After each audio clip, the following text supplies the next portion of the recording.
उधार सैया जी। लेकिन एगो भाव बड़ा सुंदर। और हमारे मनोहर सिंह जी जिनकी ओर से बहुत सारा ढेर सारा प्यारा आशीर्वाद आया है। जब भी बोलना हो गाना खत्म होने के बाद हम आपको 5 मिनट देंगे, आप बोल लीजिए। जी ओके ओके। कीप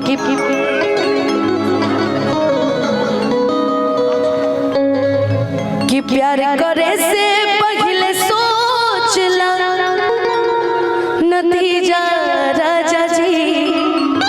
तारे खातिर बा कि प्यार करे से पहले सोचला नतीजा राजा जी। अब प्यार करे से पहले कौन सी नतीजा सोचिएगा जानते हैं? मुर बहिनिया के बने पड़ी दीजा राजा जी। मुर बहिनिया के बने पड़ी जीजा राजा जी। प्यार करे से पहले सोचला नतीजा राजा जी। प्यार करे से पहले सोचला नतीजा राजा जी।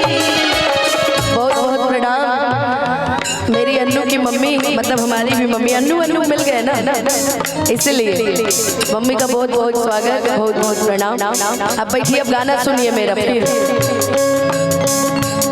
प्यार करे से पहले सोचला नतीजा राजा जी।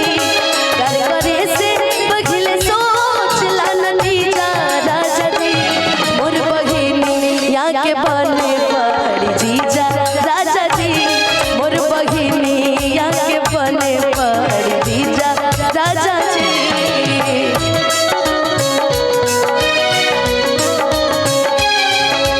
सब दे देना उनको सजना,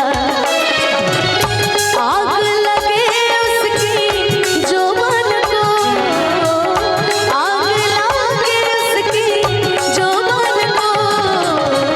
दिल मत देना मेरी सौतन को, दिल मत देना मेरी सौतन को। जीजा राजा जी।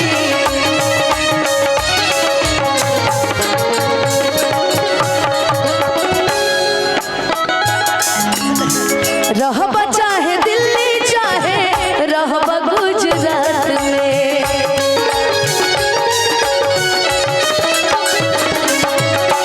दिन भर रहब बिजी बात कर बारात में।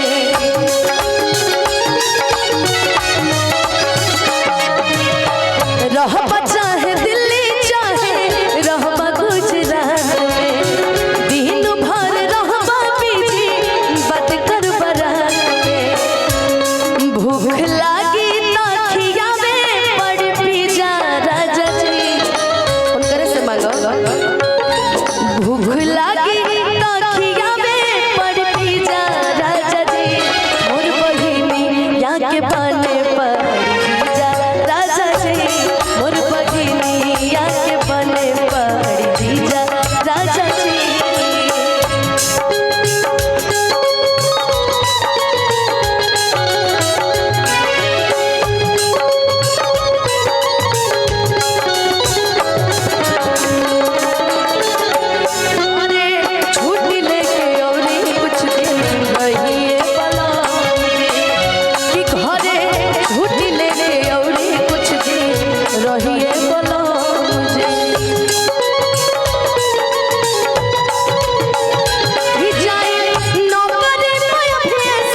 चाची का गिराउर भतीजा राजा जी, हमके चाची का गिराउर भतीजा राजा जी, मोर बहिनिया के बने पर जीजा राजा जी, मोर बहिनिया के बने पर जीजा राजा जी, मोर बहिनिया के बने पर जीजा राजा जी, मोर बहिनिया के बने पर जीजा राजा जी, मोर बहिनिया के बने पर जीजा राजा जी, कि हमके चाची का गिराउर भतीजी राजा जी,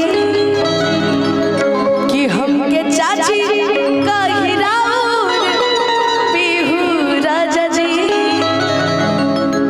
मोर बहिनिया के बने पर अरे जीजा राजा जी। आइए अब